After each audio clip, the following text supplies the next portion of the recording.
मेरे बचपन से ही लोग मुझे तरस भरी नजरों से देखते थे। मैं जानती थी कि मेरा एक पाँव बचपन से ही टेढ़ा था, मगर मैं खुद को आम लड़कियों से कम नहीं समझती थी। मेरी माँ हमेशा कहती थी, बेटा, लोग क्या कहते हैं ये जरूरी नहीं है। भगवान तो तुम्हारे दिल की अच्छाई को देखता है। मैं हमेशा उनकी इस बात को याद रखती थी, मगर दुनिया तो जो सामने दिख रहा होता है, उन्हीं चीजों पर अपना फैसला करती है। और मेरे साथ भी कुछ ऐसा ही होता रहा। मुझे याद है, मैं जब छोटी थी और पहली बार मैंने अपनी माँ को रोते हुए देखा था। वो किचन में चूल्हे के पास खड़ी थी और उनकी आंखों से गिरते हुए आंसू गर्म रोटी पर जा रहे थे। मैंने उनके पास जाकर उनका हाथ पकड़ा। मम्मी, आप क्यों रो रही हो? इस बात पर मेरी माँ ने जल्दी से आंसू पोंछे और मुस्कुराकर बोली, कुछ नहीं बेटा, बस आंखों में धुआं चला गया था। मगर मैं जानती थी कि उनके आंसू किसी धुएं की वजह से नहीं निकले थे, बल्कि दुनिया की कड़वी बातों ने उनके दिल को जख्मी किया था। मेरी ताई हमेशा मुझे ताने दिया करती थी, मगर मुझे आज भी वो दिन याद है जब मैं 8 साल की थी और मोहल्ले की सारी लड़कियां खेल रही थीं। मैं उनके साथ भाग नहीं सकती थी, मगर मैंने कभी हार नहीं मानी। मैं अक्सर अपने घर की दहलीज पर बैठकर उनको खेलते हुए देखती और अपने दिल में सोचती कि काश मैं भी उनकी तरह भाग सकती। मगर मैंने कभी अपने दिल की ख्वाहिश किसी से भी नहीं कही। एक दिन मैंने हिम्मत करके खेलने की कोशिश की। मैंने एक लकड़ी का सहारा लिया और धीरे धीरे दौड़ने की कोशिश की। मैं जानती थी कि मैं बाकी सबकी तरह भाग नहीं सकती, मगर मेरा दिल कहता था कि मुझे हिम्मत नहीं हारनी चाहिए। लेकिन तभी ताई की बेटी ने सबके सामने जोर से कहा, देखो, लंगड़ी भी खेलने आ गई। ये शब्द मेरे दिल में तीर की तरह लगे थे। सारी लड़कियां ठहाका मारकर जोर जोर से हंसने लगीं। किसी ने भी मेरे साथ हमदर्दी जाहिर नहीं की, बल्कि हर किसी ने मेरा खूब मजाक बनाया था। मैंने गुस्से से उनकी तरफ देखा, मगर फिर आसमान की तरफ देखा और भगवान से दिल में कहा, अगर आप भी मेरे साथ यही होते हुए देखना चाहते हैं तो ठीक है, फिर यही सही। ये कोई पहला मौका नहीं था जब मुझे ये सब सुनना पड़ा था। मैंने कई बार लोगों के ऐसे ही जहर से भरे शब्द सुने, मगर कभी भी उन्हें पलटकर जवाब नहीं दिया। मैंने अपनी माँ से सीखा था कि सब्र ही सबसे बड़ी ताकत है, और मैं इस ताकत को अपने अंदर बसा लिया था। यही दुआ मैंने उस दिन भी की जब बुआ जी की बेटी की शादी में ताई ने सबके सामने कहा, जैसी तू काली और लंगड़ी है, वैसे ही तेरी औलाद भी लंगड़ी होगी। ये शब्द सुनकर सब लोग चुप हो गए, मगर मुझे ऐसा महसूस हुआ जैसे मेरे अंदर कुछ टूट गया हो। मेरा दिल चाहा कि मैं कुछ कहूँ, मगर मेरे होंठ तो जैसे सिल गए हों। मेरी माँ ने मेरा हाथ थामा और धीरे से दबाया, जैसे वो मुझे खामोश रहने का इशारा दे रही हो। मैंने अपनी आंखें बंद की और दिल ही दिल में कहा, हे भगवान, मुझे हिम्मत दो, मुझे धैर्य दो। ताई की बातों पर कुछ औरतें खामोशी से मुस्कुरा रही थीं, जैसे वो इस कमेंट को बहुत बढ़िया मजाक समझ रही हों, और कुछ औरतों के चेहरे पर अफसोस के एक्सप्रेशन भी थे, मगर कोई आगे बढ़कर मेरे लिए खड़ा नहीं हुआ। ताई ने तभी एक दूसरा कमेंट किया, अरे, इसकी बेटी तो सारी उम्र घर में ही बैठी रहेगी, इसकी शादी के बारे में सोचना भी बिल्कुल फिजूल है। ये बात उन्होंने मेरी माँ की तरफ देखते हुए कहा था। उनका लहजा जहर से कम नहीं था। मेरी माँ ने सिर्फ एक बात कही, भगवान सब देख रहा है दीदी।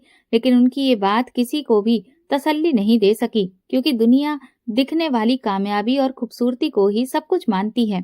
ताई के शब्द जहर से कम नहीं थे, मगर मैंने जवाब नहीं दिया, क्योंकि मुझे मालूम था कि भगवान सब देख रहा है। मैंने अपने आंसू अपने अंदर ही रोक लिए, क्योंकि मैं जानती थी कि मेरा हर आंसू ऊपर वाला महसूस कर रहा है, और वही सबसे बेहतर फैसला करेगा। जब हम घर वापस आए तो मैंने अपनी माँ से कहा, माँ, मैं क्या वाकई इतनी बुरी हूँ? क्या वाकई मैं दुनिया के किसी काम की नहीं? मेरी माँ ने मेरा चेहरा अपने हाथों में थामा। उनकी भी आंखों में आंसू थे, मगर उनके लहजे में बहुत मजबूती थी। वो बोली, बेटा, दुनिया की बातों पर मत जाना। तुम तो भगवान की बनाई हुई बहुत ही कीमती चीज हो, और तुम्हारे नसीब में जो होगा वो तुम्हें मिलेगा।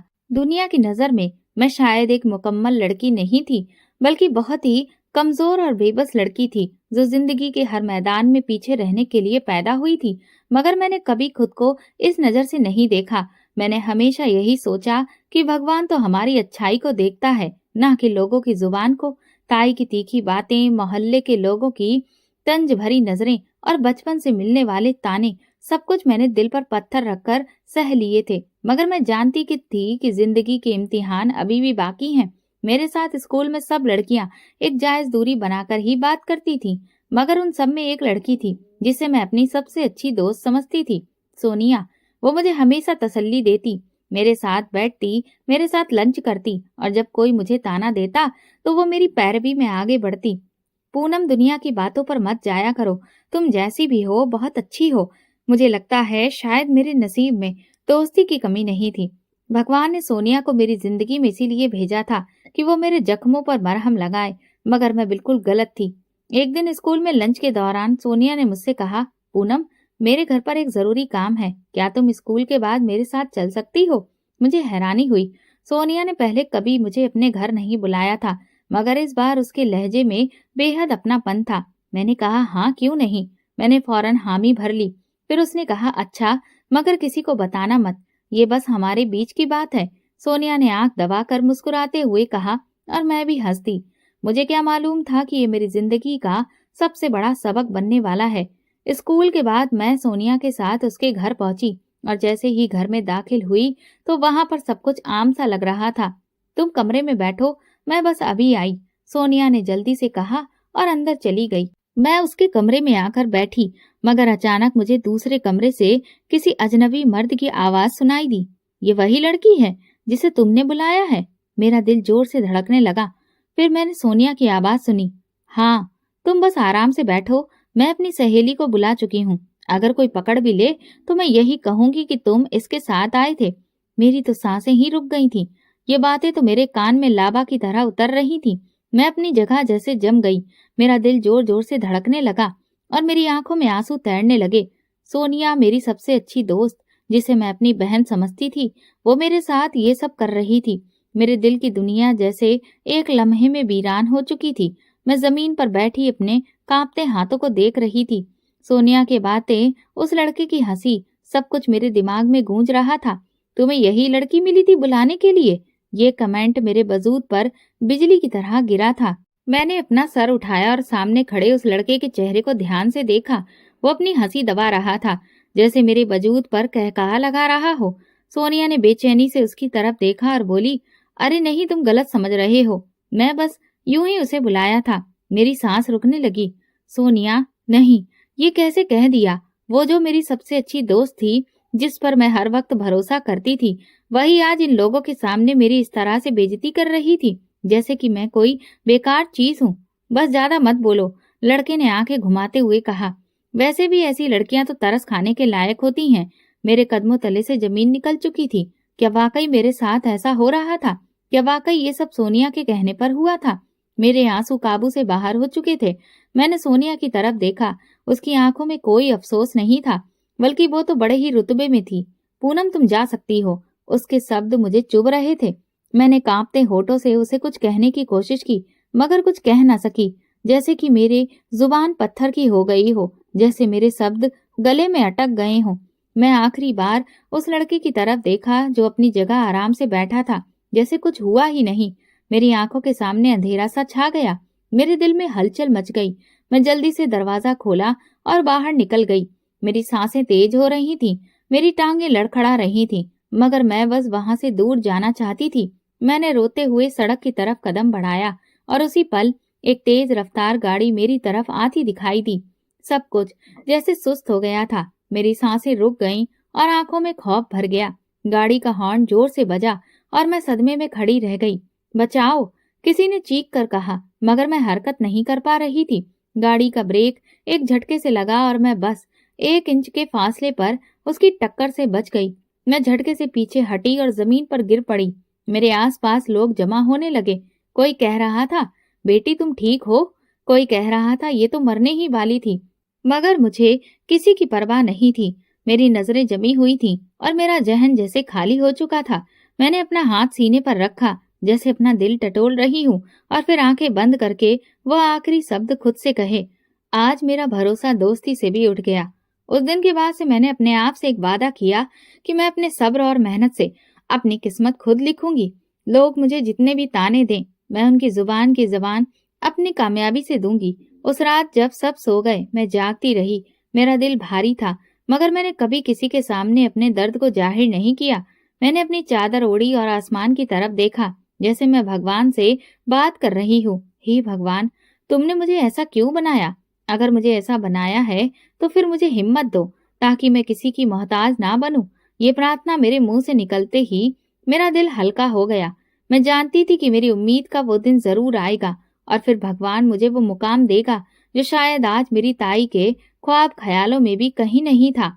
ये वो लम्हा था जब मैं खुद को बदलने का फैसला कर चुकी थी, और यही फैसला मेरी जिंदगी का सबसे बड़ा मोड़ बन गया था। दिन गुजरते गए और मैंने खुद को पढ़ाई में व्यस्त कर लिया। मैं जानती थी कि दुनिया मुझे एक बेबस लड़की समझती है, मगर मैं अपने दिल में ये फैसला कर चुकी थी कि मैं खुद को आम लड़कियों से किसी तौर पर कम साबित नहीं होने दूंगी। मैं चाहती थी कि मेरी पहचान मेरी काबिलियत से हो, ना कि मेरी शारीरिक कमी की वजह से। मेरा एक ख्वाब था कि मैं खुद को इतना मजबूत बना लूं कि किसी को मेरी कमी पर उंगली उठाने की हिम्मत ना हो। मगर यह आसान नहीं था। मैंने हर दिन एक नई मुश्किल का सामना किया, मगर मेरी माँ हमेशा कहती थी, बेटा, दुनिया सिर्फ मुश्किलें देती है, मगर भगवान धैर्य रखने वालों को इसका फल जरूर देता है। एक दिन स्कूल में मेरी क्लास में एक वाद विवाद मुकाबला होने वाला था। मैं हमेशा खामोशी को अपना हथियार बनाए थी, मगर उस दिन मेरा दिल चाहा कि मैं सबके सामने खड़ी होकर बोलूं, ताकि लोग मेरी अपनी बातों को भी सुन सकें, देख सकें, ना कि मेरी कमजोरी को। जब मैं अपनी दोस्त प्रिया से कहा कि मैं वाद विवाद मुकाबले में हिस्सा लेना चाहती हूँ, तो वो हैरान होकर बोली, मगर तुम तो कभी ज्यादा बोलती ही नहीं, स्टेज पर कैसे बोलोगी? मुझे लगा जैसे ये शब्द मेरी हिम्मत तोड़ने के लिए कहे गए हों। फिर मैंने दिल में सोचा कि अगर मैंने आज हिम्मत नहीं की तो शायद कभी ना कर सकूं। मैंने मुकाबले में अपना नाम लिखवा दिया। घर आकर मैंने मम्मी को बताया तो वो हैरत में आ गई, मगर उनकी आंखों में एक अजीब सी रोशनी थी। बेटा, ऊपर वाला तुम्हारे साथ है, वो तुम्हारी मदद करेगा। तुम सिर्फ अपनी नीयत साफ रखना। जब वाद विवाद मुकाबले का दिन आया तो मेरी हिम्मत जवाब देने लगी। मुझे लगा जैसे सब लोग मुझ पर हंसेंगे। मैंने दिल ही दिल में कहा, हे भगवान, मुझे शर्मिंदा ना करना। जब मेरा नाम पुकारा गया तो मैंने धीरे धीरे आगे बढ़ना शुरू किया। मेरा एक पांव टेढ़ा था और मैं अपनी लाठी के सहारे चल रही थी। क्लास के कुछ लड़कों ने धीरे से कहकहा लगाया और फिर मेरे दिल में चुभन हुई, मगर मैंने उन सबको नजरअंदाज कर दिया। उस दिन मैंने अपनी जिंदगी का पहला हिम्मत देने वाला कदम उठाया था। मैंने वाद विवाद शुरू किया और जब मेरी आवाज कांपने लगी तो मैंने अपनी माँ की बात याद की, इज्जत भगवान देता है, दुनिया नहीं। ये बात मेरे लिए ताकत बन गई। मेरी बहस खत्म होते ही पूरा हॉल तालियों से गूंज उठा। मेरी आंखों में आंसू आ गए, मगर ये खुशी के आंसू थे। लेकिन जब मैं घर आई तो ताई पहले से बैठी हुई थी। उन्होंने तंजिया मुस्कुराहट के साथ कहा, बस यही दिन रह गए थे, अब लंगड़ी बहस करेगी। किसी को तो इसके लिए रिश्ता भेजना नहीं है और इसे बहस करने की पड़ी है। मैंने एक पल को सोचा कि मैं उनको जवाब दूं, मगर फिर अपनी माँ की तरफ देखा जो हमेशा खामोश रहती थी।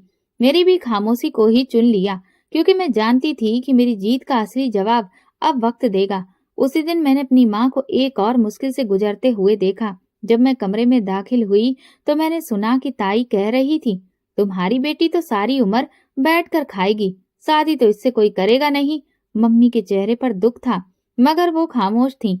मैंने पहली बार महसूस किया कि शब्द जख्मों से ज्यादा गहरे होते हैं। उस दिन मैंने खुद से वादा किया कि मैं अपनी किस्मत खुद बनाऊंगी। रात के वक्त जब मैंने अपनी मम्मी के साथ बैठी तो उन्होंने मेरा हाथ थाम कर कहा, बेटा, कभी हिम्मत ना हारना। लोग सिर्फ देखते हैं, मगर भगवान फैसला करता है। तुम्हारी मेहनत एक दिन सबको खामोश कर देगी। कुछ दिन के बाद मैं पास के बाजार में गई, जहाँ मेरी एक पुरानी मोहल्ले की आंटी मिली। वो एक मशहूर रिश्ता करने वाली औरत थी और वो मेरी माँ को देखकर बोली, अरे बहन जी, तुम्हारी बेटी बड़ी हो रही है, मगर अफसोस कि इसका नसीब अच्छा नहीं। कौन करेगा इससे शादी? कोई आम लड़का तो हाँ नहीं करेगा। अगर किसी मजबूर लड़के का रिश्ता हो तो मैं देख लूंगी। मम्मी ने फिर से खामोशी ओढ़ ली, मगर मैं अंदर से टूट चुकी थी। मैंने एक बार फिर से खुद से कहा, मैं दुनिया को साबित करके दिखाऊंगी कि शारीरिक रूप से कमजोर इंसान अगर इरादा कर ले तो दुनिया का सबसे मजबूत इंसान बन सकता है। उस रात मैंने फिर भगवान से बात की और कहा कि मैंने बहुत सब्र किया है, मुझे हिम्मत दो। मैं दुनिया को दिखाना चाहती हूँ कि तुम्हारा फैसला सबसे बेहतरीन होता है। वो पल मेरी जिंदगी में सब कुछ बदलने वाला था। मैंने तय कर लिया कि अब मैं खुद को किसी से भी कम महसूस नहीं करूंगी। मैं पढ़ाई में पूरी लगन और मेहनत करने का फैसला किया और हर वो मुकाम हासिल करने का जहां मैं खुद को मजबूत कर सकूं। ये मेरा पहला इम्तिहान था और मैंने खुद से वादा कर लिया था कि अब मैं कभी हार नहीं मानूंगी। मैं जानती थी कि मेरे सब्र और मेहनत एक दिन मेरी तकदीर बदल देंगे और वो दिन बहुत करीब था। वक्त का पहिया तेजी से घूम रहा था। मेरी जिंदगी में कई उतार चढ़ाव आए, मगर मैंने सब्र का दामन कभी नहीं छोड़ा। मैं जानती थी कि मेरा सब्र और मेहनत एक न एक दिन तो जरूर रंग लाएंगे और वो दिन भी आ गया जब मैं अपनी पढ़ाई पूरी कर ली और एक बड़ी सी कंपनी में नौकरी मिल गई। ये लम्हा मेरे लिए किसी बहुत बड़े सपने से कम नहीं था। वो लड़की जिसे बचपन से कमजोर समझा जाता था, जिस पर हर वक्त तानों के तीर बरसाए गए, आज एक काबिल और आत्मनिर्भर बन चुकी थी। जब मुझे पहली तनख्वाह मिली तो मेरी खुशी का कोई ठिकाना नहीं था। मैं सीधा घर पहुंची और माँ के हाथ में वो रकम रख दी। माँ, ये मेरी पहली कमाई है। ये देखकर माँ की आंखें नम हो गईं। उन्होंने मुझे गले लगाया और धीरे से कहा, बेटा, तुमने मेरा सर आज गर्व से ऊंचा कर दिया है। ये वो शब्द थे जिनके लिए मैंने अपनी पूरी जिंदगी में मेहनत की थी। मुझे लगा जैसे मेरी सारी कुर्बानियां रंग ले आई हैं। मैंने माँ के चेहरे पर गर्व की रोशनी देखी और वो लम्हा मेरी तमाम मुश्किलों का एक बेहतरीन इनाम था। मगर ये खुशी सबके लिए खुशी का सबब नहीं थी। मेरी ताई के लिए एक नया जख्म था। उन्हें मेरा इस तरह से कामयाब होना किसी भी हाल में बर्दाश्त नहीं था। उन्हें जब ये मालूम हुआ कि मैं नौकरी करने लगी हूँ तो वो तुरंत ही हमारे घर आ गईं। उनके चेहरे पर तंजिया मुस्कुराहट थी और आंखों में जलन की चमक दिख रही थी। ये सब बस कुछ दिनों के लिए है, एक दिन सब खत्म हो जाएगा, फिर देखना। मैंने उनकी बातें सुनी मगर कुछ जवाब नहीं दिया। मैं जानती थी कि उनके हर ताने, हर जहरीले कमेंट में वो ताकत नहीं जो मेरी मेहनत और कामयाबी को रोक सके। मैंने दिल में कहा, हे भगवान, मैं किसी को नीचा नहीं दिखाना चाहती, मैं बस इज्जत से जीना चाहती हूँ। ये पहला मौका नहीं था जब ताई ने मेरी कामयाबी को कमजोर करने की कोशिश की हो। वो हमेशा यही चाहती थी कि मैं उनके तानों से और मायूस हो जाऊं और मेरा हौसला गिर जाए। मगर इस बार मैं पहले से ज्यादा मजबूत हो चुकी थी। उस दिन के बाद परिवार में एक दावत थी। वहां सब मेरे बारे में बात कर रहे थे और ज्यादातर लोग मेरी कामयाबी की तारीफ कर रहे थे। मगर ताई के लिए एक नई तकलीफ थी। वो हर किसी के पास जाकर कहती, ये सब बस कुछ वक्त के लिए है। औरतों को ज्यादा पढ़ा लिखाकर नौकरी पर भेजना अच्छी बात नहीं है। कल को इसका भी गुरूर टूटेगा। मुझे उनकी बातों का असर लेने की जरूरत नहीं थी। मगर जब मैंने अपनी माँ के चेहरे पर पीलापन देखा तो मेरा दिल दुख से भर गया। मैं जानती थी कि जिंदगी में सब कुछ इंसान की नीयत के मुताबिक होता है। मैं हमेशा साफ नीयत रखती थी, इसीलिए भगवान ने मेरी दुआ सुनी। अगले ही दिन एक खबर सुनकर सब हैरान रह गए। ताई के पति की कंपनी दिवालिया हो गई थी। ये मेरे वही ताऊ हैं जो हमेशा दूसरों पर रौब जमाने में बहुत ही गर्व महसूस करते थे, आज खुद माली हालत का शिकार हो गए। ये खबर मेरे कानों तक पहुंची, मगर मैंने कोई खुशी का इजहार नहीं किया। मैं जानती थी कि भगवान की तरफ से ये सबक था। मैंने माँ की तरफ देखा, वो भी खामोश थी, क्योंकि हमने हमेशा यही सीखा था कि किसी के दुख पर खुश नहीं होना चाहिए। ताई के लिए एक बहुत बड़ा धक्का था। वो जो हमेशा दूसरों को कमतर समझती थी, आज खुद मुश्किल में पड़ी हुई थी। मगर उनका गुरूर अभी खत्म नहीं हुआ था। कुछ दिन के बाद वो दोबारा हमारे घर आ गई, मगर इस बार उनके चेहरे पर वही पुराना ताना नहीं था, बल्कि एक अजीब सी बेबसी थी। वो बड़े ही दुखी अंदाज में मेरी माँ से बोली, बहन, दुआ करो कि मेरे हालात बेहतर हो जाएं। सब कुछ बर्बाद हो गया है। माँ ने उनकी तरफ देखा और नरम लहजे में कहा, आप फिक्र मत करें, भगवान सबको देखता है, ये वक्त भी गुजर जाएगा। मगर मैंने एक और सबक सीखा था, इंसान का गुरूर हमेशा उसका सबसे बड़ा दुश्मन होता है। अगर मैं चाहती तो मैं भी उन्हें तंज का जवाब दे सकती थी, मगर मैं हमेशा अपनी माँ की परवरिश पर अमल करती रही। मैंने अपनी माँ के कंधे पर सर रखकर कहा, माँ, भगवान का शुक्र है कि मैंने कभी किसी का मजाक नहीं उड़ाया। मैं चाहती हूँ कि मेरे शब्द किसी के लिए तकलीफ का कारण ना बने। माँ ने मेरे सर पर हाथ रखा और कहा, बेटा, यही असली कामयाबी है। ये पल मेरे लिए सबसे कीमती था, क्योंकि मैं जान चुकी थी कि दुनिया में सब कुछ बदल सकता है, मगर भगवान की नजर कभी नहीं बदलती। वो हमेशा इंसाफ करता है और हर किसी को उसके कर्मों का फल देता है। दुनिया का सबसे बड़ा सच ये है कि इंसान जो कुछ बोता है वही काटता है। मैंने हमेशा ये सुना था कि गुरूर इंसान को ले डूबता है, और आज ये बात मैं अपनी आंखों से सच होते हुए देख रही थी। ताई का गुरूर खाक में मिलने लगा था। उनके पति का कारोबार खत्म हो चुका था और वो कर्ज में डूब चुके थे। वही लोग जो कल तक दूसरों को कमतर समझते थे, आज खुद मुश्किलों में घिरे हुए थे। मेरी ताई की वो तेज कैंची जैसी जुबान और जहरीले शब्द कहीं खो गए थे। उनके चेहरे पर अब वो तंजिया मुस्कुराहट नहीं थी, बल्कि एक अजीब सी बेबसी थी। एक दिन जब मैं दफ्तर से घर पहुंची तो देखा कि ताई बैठी अपनी बहू से झगड़ रही थी। मैंने अपना बैग उतारा और पानी पीने के लिए किचन की तरफ गई, मगर तभी एक बार फिर उनके शब्द मेरे कान में पड़े। ये लड़की हमेशा कमतर ही रहेगी, इसका नसीब कभी नहीं खुलेगा। मैंने अपनी सांसें रोक लीं। ये वही कमेंट था जो मैं बचपन से उनके मुंह से सुनती आ रही थी, और आज भी उनके लहजे में वही जहर था। मैं जानती थी कि उनकी आदत नहीं बदलेगी, क्योंकि कुछ लोग सिर्फ वक्त के थप्पड़ से ही सीखते हैं। मैंने नजरें झुकाकर भगवान से कहा कि पता नहीं मेरा नसीब क्या है, मगर मैं जानती हूँ कि तुमने मेरे लिए कुछ अच्छा सोच रखा है। तुम कभी किसी के साथ नाइंसाफी नहीं करते। कुछ दिन बाद मोहल्ले में एक बात मशहूर हो गई कि ताई के बेटे ने अपनी माँ के रवैये से तंग आकर उन्हें छोड़ दिया है। वो अपनी बीवी के साथ अलग हो गया था, क्योंकि वो नहीं चाहता था कि उसकी जिंदगी भी जहर बन जाए। ये सुनते ही मेरी माँ ने अफसोस से कहा, बेटा, हम किसी के बुरे वक्त पर खुश नहीं होते, प्रार्थना करो कि वो सुधर जाए। मगर मुझे मालूम था कि ये गुरूर का अंजाम था, और ताई के लिए ये सब सहना आसान नहीं था। कुछ दिनों के बाद ताई हमारे घर आई, मगर इस बार उनके चेहरे पर वही गुरूर दिख नहीं रहा था। वो थकी थकी लग रही थी। वो सर झुकाकर मेरी माँ के पास आई और झुकते हुए बोली, बहन, तुम्हारी बेटी को अच्छी नौकरी मिल गई है, तुम उसका रिश्ता क्यों नहीं ढूंढती? ये वही ताई थी जिन्होंने मुझे कमजोर समझा, जो हमेशा कहती थी कि मेरा नसीब कभी नहीं खुलेगा, और आज वही मेरे लिए अच्छे रिश्ते की बात कर रही थी। मेरी माँ ने मुस्कुराकर कहा, दीदी, हमें किसी चीज की जल्दी नहीं, जब नसीब में लिखा होगा तो खुद ही मिल जाएगा। ताई खामोश हो गई, मगर मैंने देखा कि उनके चेहरे पर हल्की सी बेबसी थी। रात के वक्त मैं खिड़की के पास जा बैठी। बाहर चांद पूरी तरह से चमक रहा था। मैं आसमान की तरफ देखा और सोचने लगी, क्या वाकई कुछ लोग कभी नहीं बदलते? क्या ताई अपनी गलतियों को ऐसे ही दोहराएंगी? मैं जानती थी कि मैं बद्दुआ नहीं देती, मगर मुझे यकीन था कि भगवान इंसाफ हमेशा करेगा, चाहे देर से ही क्यों ना करे। एक दिन जब मैं दफ्तर में थी तो माँ का फोन आया।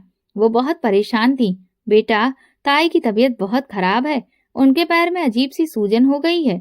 ये सुनकर मैं तुरंत ही ऑफिस से निकली और घर पहुंची। मैंने देखा कि ताई बेहद कमजोर लग रही थी। जब मैं करीब गई तो उन्होंने आंखें उठाकर मेरी तरफ देखा, और उनकी आंखों में पहली बार शर्मिंदगी की लकीरें नजर आईं। उन्होंने कपकपाते हुए हाथों से अपनी साड़ी का एक कोना थोड़ा सा ऊपर किया, और ये देखकर मेरा कलेजा मुंह को आ गया। ताई का पांव सूजा हुआ और टेढ़ा हो चुका था। अब वो सही से चल भी नहीं सकती थी। ताई रोते हुए बोली, बेटा, मैंने तुम्हें लंगड़ी कहा था, मगर देखो, आज मेरा अपना पांव खराब हो गया। मैंने उनके आंसू देखकर अपना दिल सख्त नहीं किया। मैंने हमेशा सुना था कि बड़े जो भी कहें उन्हें माफ कर देना चाहिए। मैंने धीरे से कहा, ताई, मैंने कभी आपको बद्दुआ नहीं दी, ये सब भगवान का इंसाफ है। उन्होंने लंबी सांस ली और कहा, बेटा, मैंने तुम्हें कितनी तकलीफ दी, मगर तुमने कभी जवाब नहीं दिया। आज मैं जानती हूँ कि असली ताकत दौलत की नहीं, सब्र की है। ये शब्द उनके मुंह से सुनकर मेरी आंखों में आंसू आ गए। शायद भगवान ने उन्हें बदलने का एक मौका दे दिया था। जिंदगी में जो कुछ भी होता है वो भगवान के फैसले के मुताबिक होता है। ताई के लिए ये सब एक सबक था, और मेरे लिए ये इस बात की दलील थी कि भगवान हमेशा इंसाफ करता है। मैंने माँ के पास जाकर कहा, माँ, भगवान सब देख रहा होता है ना? माँ ने मेरा माथा चूमकर कहा, हाँ बेटा, वो कभी किसी के साथ नाइंसाफी नहीं करता। ये सुनकर मैंने आंखें बंद कर ली और दिल ही दिल में शुक्रिया अदा किया कि उसने मुझे सब्र की दौलत दी थी, जो किसी खजाने से कम नहीं थी। जिंदगी में सब कुछ पल भर में बदल सकता है। जो लोग कल ताकतवर और मगरूर होते हैं, वक्त उनकी गर्दन झुका देता है। मैंने हमेशा सुना था कि भगवान का इंसाफ देर से ही सही, लेकिन बेहतरीन आता है, और आज ये बात मैं अपनी आंखों से देख रही थी। उस दिन मैं अपनी माँ के साथ बैठकर चाय पी रही थी, मगर हमें नहीं मालूम था कि हमारी दहलीज पर अब एक गैर मामूली पल खड़ा था। अचानक दरवाजे पर दस्तक हुई। मैंने जाकर दरवाजा खोला और जो मंजर मेरे सामने था उसने मेरे कदमों तले से जमीन खींच ली।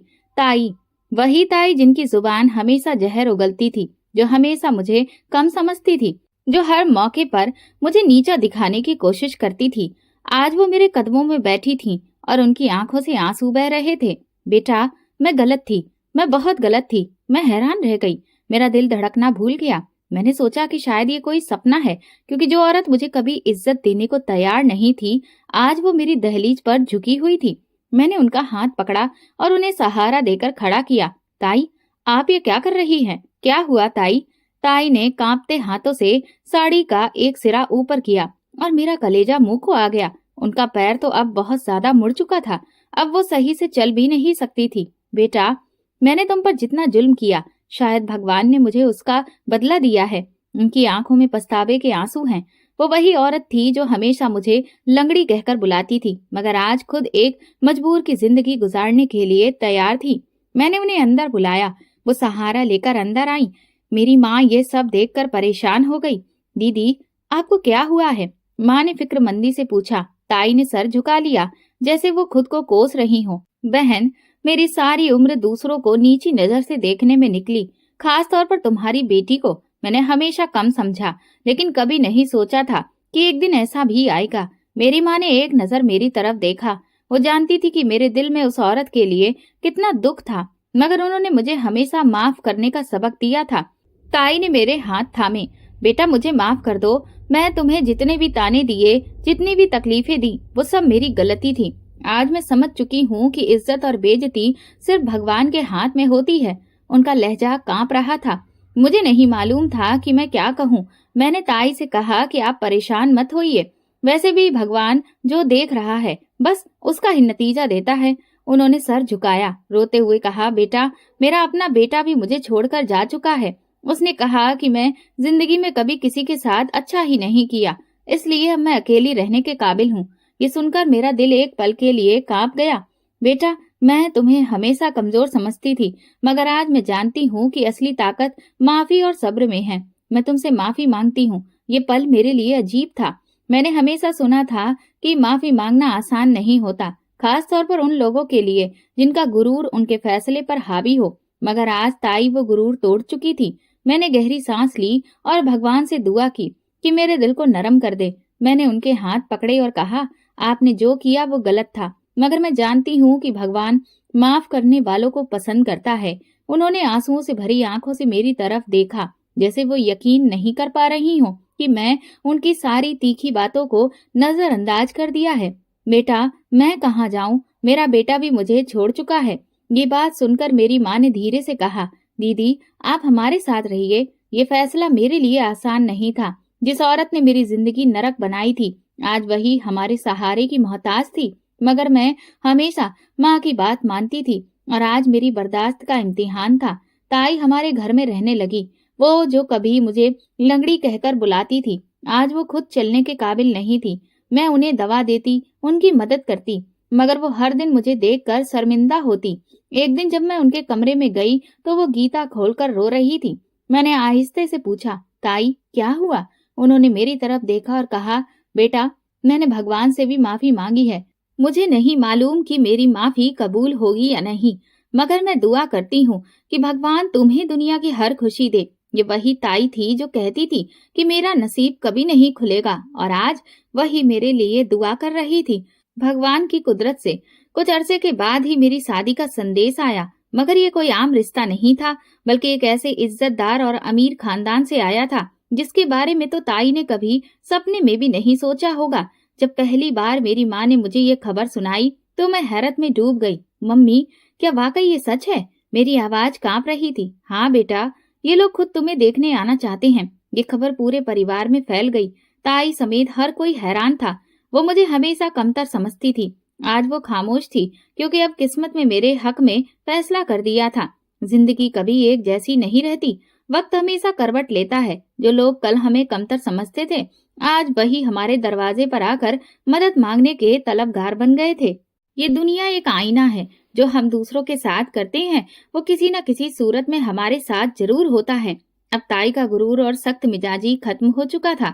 उनकी जुबान का तीखापन मिट चुका था और उनके चेहरे की सख्ती अब नरमी में बदल गई थी, ताकि मजबूरी ने उन्हें पूरी तरह से बदल दिया था। उनके बेटे ने, जिसके लिए उन्होंने सारी जिंदगी दूसरों को ताने दिए, आज उनका साथ छोड़ दिया था। माँ, मैं आपकी सेवा नहीं कर सकता, मेरी अपनी जिंदगी है। ये वही बेटा था जिसकी कामयाबियों पर वो गर्व करती थी, जो उन्हें जिंदगी का सबसे बड़ा सहारा लगता था। मगर जब उन पर मुश्किल आई तो उन्हें छोड़कर चला गया। ये सब अचानक नहीं हुआ था। वक्त के साथ साथ उनके घर में भी एक कहानी चल रही थी, जिसका अंजाम आज उनकी हद से बाहर था। ताई के लाचार होने के बाद उनकी जिंदगी पूरी तरह पर बदल गई। पहले जो हर चीज पर वो काबू रखती थी, आज वो दूसरों की मोहताज हो चुकी थी। जो दूसरों के ताने सुनकर मजे लिया करती थी, आज खुद हर बात पर ताने से रो रही थी। उनके बेटे की पत्नी, जो शादी से पहले उनके आगे पीछे घूमती थी, अब खुलकर उनसे बदतमीजी करने लगी थी। सारा दिन बस बिस्तर पर पड़ी रहती हैं, न खुद कुछ करती हैं, न किसी को करने देती हैं। बहू की आवाज घर में घुसते बेटा, जो पहले माँ की हर बात पर सर झुकाता था, अब खामोश रहता था। एक दिन जब ताई ने उससे कहा, बेटा मुझे दवा ला दो, मेरी टांगे बहुत दर्द कर रही हैं, तो उसने मोबाइल पर नजरें जमाई रखी और बड़े ही सख्ती से बोला, माँ आपको हर वक्त बस काम चाहिए, मैं और भी बहुत कुछ करना है। आपको खुद भी समझना चाहिए कि मैं आपका गुलाम नहीं हूँ। ये शब्द ताई के दिल में किसी जहर की तरह उतर गए। उन्होंने सोचा भी नहीं था कि ये वही बेटा है जो उनके बगैर कुछ भी नहीं करता था, आज उन्हें इस तरह से नजरअंदाज कर देगा। ये सब एक दिन का हाल नहीं था। हर दिन उनके लिए अब नई मुश्किलों का दरवाजा खोल रहा था। कभी बहू खाने में देर कर देती, कभी उनके कपड़े कई दिनों तक धोने के इंतजार में पड़े रहते। उनकी पुरानी शान शौकत सब दूसरों पर टिक गई थी। अब सब बीते दिनों की बात हो चुकी थी। एक दिन घर में एक बड़ी लड़ाई हो गई। पत्नी ने अपने पति से कह दिया कि ये औरत सारा दिन मुझ पर बोझ बनी रहती है, मेरी जिंदगी बर्बाद कर दी है। अगर तुम्हें अपनी माँ इतनी ही प्यारी है तो जाओ उनके साथ रहो, मैं इस घर में नहीं रहूंगी। बेटे ने गुस्से से माँ की तरफ देखा। माँ, आपकी वजह से मेरी पत्नी नाराज रहती है, मैं ऐसा नहीं कर सकता। मुझे अपनी जिंदगी सुकून से गुजारनी है, आप कहीं और चली जाएं। ताई ने ये शब्द सुने तो उनके अंदर जैसे सन्नाटा छा गया। कहीं और चली जाऊं, ये वो बात थी जो उन्होंने किसी और के लिए कही थी, मगर आज वक्त ने उन्हें इस दहलीज पर खड़ा कर दिया था। बेटे ने उन्हें उनके कमरे में बंद कर दिया और दूसरे दिन उन्हें घर से निकाल दिया। जब वो सड़क पर आई तो उनके पास कोई ठिकाना नहीं था। किसी ने दरवाजा नहीं खोला, किसी ने अंदर नहीं बुलाया। तब मेरी माँ उन्हें ऐसे न देख सकी और अपने घर ले आई। वो जो दूसरों को ताने देती थी, आज खुद लोगों के रहने रहमो करम पर थी। ये देखकर मेरी माँ ने धीरे से कहा, दौलत, औलाद और इज्जत, ये सब कुछ भगवान के हाथ में होता है। जब इंसान को मुश्किल में डाला जाता है तभी वो हकीकत को पहचानता है। ताई का चेहरा आंसुओं से भीगा था। जो कभी दूसरों को कमजोर समझती थी, आज खुद सबसे ज्यादा कमजोर हो चुकी थी। फिर एक दिन ताई ने मेरी माँ का हाथ थाम कर कहा, बहन, क्या मैं तुम्हारे साथ कुछ दिन रह सकती हूँ? क्योंकि मेरी बहू मुझे बर्दाश्त नहीं करती और मेरा कोई और है भी नहीं। मेरी माँ ने मेरी तरफ देखा जैसे वो मेरी राय जानना चाहती हो। मेरे दिल में बहुत से जज्बात थे। मैंने नरमी से कहा, यह आपका भी घर है। ये सुनते ही ताई ने मेरे हाथ थाम लिए और धीरे से बोली, बेटा, मैं तुम्हें सताने के बदले तुमसे सहारा मांग रही हूँ, मुझे माफ कर दो। मैंने मुस्कुराकर उनके हाथों को थामा। मैंने आपको बहुत पहले ही माफ कर दिया था ताई। ये कहकर मैंने दिल ही दिल में भगवान का शुक्रिया किया कि आज मेरे सब्र का बदला मुझे मिल रहा था। फिर मेरी जिंदगी में एक नया मोड़ आया। मुझे तरक्की के बाद एक बेहतर जिंदगी मिल गई। भगवान ने मुझे एक ऐसा पति दिया जो मेरी इज्जत करता था, जो मेरी मजबूरी को मेरी कमजोरी नहीं समझता था, बल्कि मेरी हिम्मत को मेरा सबसे बड़ा हथियार मानता था। मेरी शादी कोई आम नहीं थी, बल्कि इतनी शानदार थी कि पूरे मोहल्ले के लोग दंग रह गए। दर्जनों चमचमाती गाड़ियां, महंगे कपड़ों में और कीमती जेवरातों से लिपटी हुई औरतें, और हर तरफ एक शाही अंदाज था। मोहल्ले की औरतें जो कभी मेरे पीछे बातें करती थीं, आज वो हैरत से सब कुछ देख रही थीं। ये वही पूनम है ना? हाँ, जिसे कभी उसकी ताई कहती थी कि इसका नसीब नहीं खुलेगा। जब मैं अपनी माँ के गले लगी तो मेरी नजर ताई पर पड़ी। वो सर झुकाए खड़ी थी, जैसे मान चुकी हो कि आज उनका गुरूर पूरी तरह से टूट चुका है। मैं धीरे धीरे उनके करीब गई और उन्हें गले लगा लिया। उनके हाथ कांप रहे थे और आंखें नम थीं। बेटा, मैं तुम्हें हमेशा कम समझती थी, मगर आज मैं मानती हूँ कि तुम मुझसे कई ज्यादा बड़ी हो। मैं उनके हाथों को मोहब्बत से थामा और दिल में सोचा कि ये पल मेरी जीत का है। ये वो इनाम है जो भगवान ने मेरे सब्र के बदले में दिया। जब मेरी बारात गई तो सब लोग हैरान खड़े थे। कुछ लोगों के चेहरे पर हैरत थी, कुछ के दिल में जलन थी और कुछ की आंखों में बेबसी थी, क्योंकि वो सब जान चुके थे कि भगवान जिसे इज्जत देना चाहे उसे कोई जलील नहीं कर सकता। शादी के बाद जब मैं पहली बार अपने पति के साथ अपने नए घर में दाखिल हुई तो मैंने भगवान को फिर से शुक्रिया कहा कि उसने मेरे धैर्य का बहुत ही खूबसूरत इनाम दिया। विदाई के वक्त मेरी आंखों में आंसू थे, मगर वो आंसू पहले जैसे नहीं थे। ताई ने मुझे ये दुआ दी थी और अब उनकी आंखों में मुझे अपने लिए कोई जलन या कोई ताना नहीं दिख रहा था। मुझे लगा कि अब मेरी जिंदगी के इम्तिहान खत्म हो चुके हैं, मगर हकीकत ये नहीं थी। ये तो अभी शुरुआत थी। मेरी शादी के बाद सब कुछ ठीक लग रहा था। समय बीत गया और मैं एक बेटी की माँ बन गई। मैं अपनी बेटी के साथ खुश थी और अपने पति के साथ सुकून और इज्जत से रह रही थी। मगर कुछ लोग ऐसे होते हैं जो दूसरों की खुशी नहीं देख सकते।